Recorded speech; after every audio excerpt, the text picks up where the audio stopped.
Welcome to new TV Telugu. విలక్షణ నటుడిగా తెలుగు ప్రేక్షకుల్లో తనకంటూ ప్రత్యేక గుర్తింపు తెచ్చుకున్న మంచు మనోజ్ కొత్త ప్రయాణాన్ని ప్రారంభించారు. నటనతో పాటు తనకు ఎంతో ఇష్టమైన సంగీత రంగంలోకి అడుగు పెడుతూ మోహన రాగా మ్యూజిక్ పేరుతో ఓ కొత్త సంస్థను ప్రారంభించినట్లు ప్రకటించారు.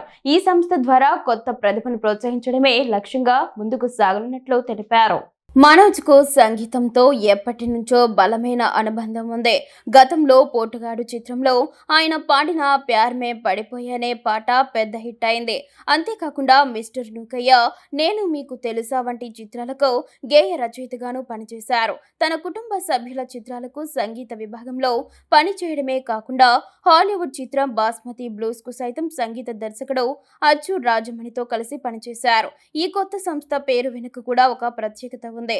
తనకు తన తండ్రి డాక్టర్ మోహన్ బాబుకు అత్యంత ఇష్టమైన మోహన రాగం పేరునే కంపెనీకి పెట్టారు. కొత్త ఆలోచనతో ప్రయోగాత్మక సంగీతాన్ని ప్రోత్సహిస్తూ భారతీయ సంగీతాన్ని అంతర్జాతీయ వేదికపైకి తీసుకువెళ్లడమే మోహన రాగా మ్యూజిక్ ప్రధాన లక్ష్యమని మనోజ్ పేర్కొన్నారు. ఈ లేబుల్ ద్వారా ఒరిజినల్ సింగిల్స్, వినూత్న మ్యూజిక్ ప్రాజెక్టులు రానున్నాయి. త్వరలోనే ఓ భారీ అంతర్జాతీయ ప్రాజెక్టును ప్రకటించనున్నట్లు ఆయన వెల్లడించారు.